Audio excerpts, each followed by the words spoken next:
दौलत शोहरत आनी जानी इस पर इतना इतराना क्या। पानी पर ये नाम लिखा हो, ऐसा भी तो हो सकता है। यूनुस गाजी के ये शेर हैं। जैसे जैसे हम आपको कहानी बताएंगे, वैसे वैसे इस शेर का अर्थ भी आपको समझ में आता जाएगा।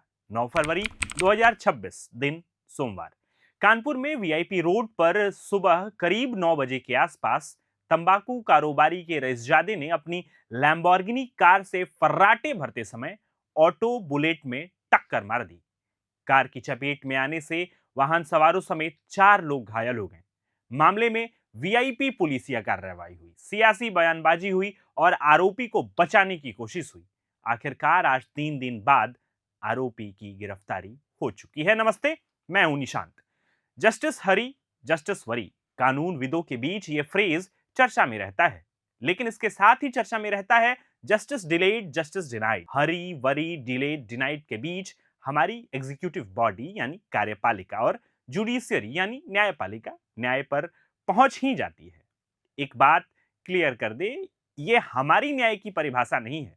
हमें इसके लिए ज्यूरिस्प्रूडेंस का सहारा लेना होगा, आपको भी। हम अब रईस जादे पर आते हैं, जिनकी वीआईपी ट्रीटमेंट के बाद आज गिरफ्तारी हुई है। क्यों हुई है? ये बात ऐसी है कि आर्यनगर के रहने वाले के मिश्रा तंबाकू कारोबारी के बेटे हैं। बहुत बड़े तंबाकू कारोबारी के बेटे हैं।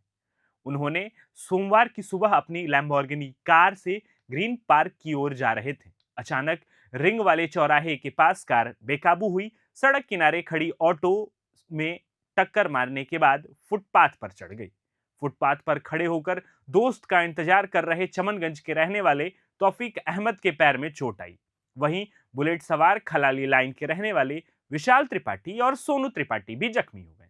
हादसे के बाद लग्जरी कार और घायलों को देखने वाली भीड़ जुट गई। क्षेत्रीय लोगों ने कार को घेर लिया। तभी लैम्बोर्गिनी कार के सुरक्षा कर्मियों ने चालक को कार से बाहर निकालने की कोशिश की, तो लोगों ने विरोध किया। पुलिस को सूचना दी गई। इस बीच सुरक्षा कर्मियों ने ईंट से कार का शीशा तोड़कर बेहोशी की हालत में ड्राइवर को बाहर निकाला और अस्पताल ले गए। लोग कार की फोटो और वीडियो बनाने लगे। लैम्बोर्गिनी जो थी, जो वीडियो सोशल मीडिया पर काफी वायरल है। कुछ सुरक्षा कर्मियों ने कार मालिक की पहचान छिपाने के लिए नंबर प्लेट तोड़ने की कोशिश की। वहीं सूचना पर पहुंची ग्वालटोली पुलिस घायल तौफीक को उर्सला भेजा और लग्जरी कार को ग्वालटोली थाने ले गई। पुलिस ने शिवम को तो वीआईपी सुरक्षा दी ही, उसके साथ साथ कार के साथ भी बड़ा पैंपर वाला रुख अपनाया। ड्राइवर से बिना पूछे गाड़ी से चाबी निकाल लेने वाली यूपी पुलिस ने लैम्बोर्गिनी को कवर से ढका। गाड़ी की सुरक्षा में जवान खड़े रहे। होना भी चाहिए, क्योंकि लैम्बोर्गिनी थी, किसी आम स्टूडेंट की हीरो स्प्लेंडर नहीं। इसके बाद शुरू हुई शिवम मिश्रा को बचाने की कोशिश। सुनिए क्या क्या हुआ। कार को वहां खड़ा किया गया जहां थानेदार की गाड़ी खड़ी होती है। उसे कवर से ढक दिया गया। रखवाली के लिए बाउंसर खड़े किए गए। पहले तो पुलिस ने एफआईआर दर्ज नहीं की। सोशल मीडिया पर मामला वायरल होने के बाद पुलिस ने रात 8:30 बजे कार के नंबर के आधार पर अज्ञात के खिलाफ एफआईआर दर्ज की। बाद में जब अखिलेश यादव ने ट्वीट किया, तब इस मामले ने सीआईसी तूल पकड़ा। सीएम योगी आदित्यनाथ ने पूरे मामले में कार्रवाई के आदेश दिए। इसके बाद पुलिस ने 24 घंटे के अंदर कार चला रहे शिवम मिश्रा का नाम पूरे इन्वेस्टिगेशन में जोड़ा।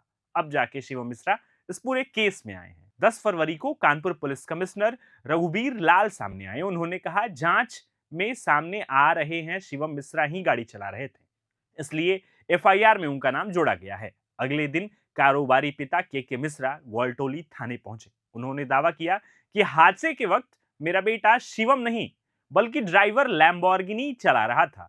शिवम उस वक्त सो रहा था। हादसे के बाद कार लॉक हो गई थी, जिससे बेटे की तबीयत बिगड़ गई। ठीक होने पर बेटे को लेकर मैं खुद थाने आऊंगा। कुछ ऐसा ही हुआ था जब महाराष्ट्र में एक विधायक के बेटे ने अपने पोर्शे कार से 2 लोगों को मौत के घाट उतार दिया था। पुणे की ये घटना थी। 11 फरवरी को इस केस में बड़ा यू टर्न हुआ। घायल और मुकदमा दर्ज कराने वाले मोहम्मद तौसीफ ने ड्राइवर के साथ समझौता कर लिया। कारोबारी के बेटे के वकील धर्मेंद्र सिंह ने कोर्ट में समझौता नामा पेश कर दिया। उसमें तौसीफ की ओर से कहा गया कि इलाज का खर्च दे दिया गया है। इस वजह से पूरी तरह संतुष्ट है और इस केस में कार्रवाई नहीं चाहता है। यह आपसी समझौता बिना किसी दबाव के किया गया है। हादसे के वक्त गाड़ी मोहन ही चला रहा था, यानी के मिश्रा का ड्राइवर। हालांकि डीसीपी सेंट्रल अतुल कुमार श्रीवास्तव ने इस बात से इनकार कर दिया, समझौते वाली बात से इनकार कर दिया। उन्होंने कहा कि पुलिस के पास किसी तरह का कोई समझौतानामा नहीं आया है। कल थाना ग्वालटोली क्षेत्र में एक लैम्बोर्गिनी से एक एक्सीडेंट की घटना घटित हुई थी। इस सूचना पर तत्काल आवश्यक कार्यवाही की गई थी। जिनको चोट लगी थी उनको हॉस्पिटल भेजा गया था, इलाज कराया गया था। इस प्रकरण में अभियोग पंजीकृत कर लिया है, विवेचना की जा रही है। विवेचना के क्रम में जो भी दोषी होंगे उनके विरुद्ध सख्त कार्रवाई की जाएगी। सर, इस मामले में कुछ लोगों को डिटेन किया गया है? नहीं, ऐसा कोई डिटेन नहीं किया गया है। जैसा कि मैंने बताया, अभियोग पंजीकृत कर लिया गया एक्सीडेंट का, विवेचना की जा रही है। विवेचना में जो भी तथ्य प्रकाश में आएंगे उनके आधार पर अग्रिम कार्रवाई करेंगे। सर, क्या गाड़ी चलाने वाले कुछ ड्रिंक करें या कुछ इस तरह का अभी तो कोई? जैसा कि मैंने बताया, अभियोग पंजीकृत है। पूरे प्रकरण की गंभीरता से जांच की जा रही है। जांच में जो भी तथ्य प्रकाश में आएंगे उनके आधार पर कार्रवाई करेंगे। बुधवार दोपहर तंबाकू कारोबारी के मिश्रा के कथित ड्राइवर मोहन अचानक कानपुर कोर्ट पहुंचे और सरेंडर कर दिया। वह अपने वकील नरेंद्र कुमार यादव के साथ कोर्ट पहुंचे। मोहन ने कहा कि शिवम मिश्रा की गाड़ी वहीं चला रहा था। शिवम को दौरा पड़ गया था। उस वक्त वह घबरा गया और उसे कुछ भी नहीं समझ आया। तभी हादसा हो गया। जब शीशा तोड़ा गया, दरवाजा खोला गया तो वह नीचे से निकाला गया था। बाउंसर ने शिवम को बाहर निकाला। हादसे के बाद वह एक कोने में खड़ा हो गया था। शिवम को दूसरी गाड़ी से ले जाया गया था। हालांकि कोर्ट ने ड्राइवर मोहन की अर्जी खारिज कर दी और उसे आरोपी नहीं माना। कोर्ट ने कहा कि पुलिस के रिपोर्ट में आरोपी शिवम है, मोहन का नाम नहीं है।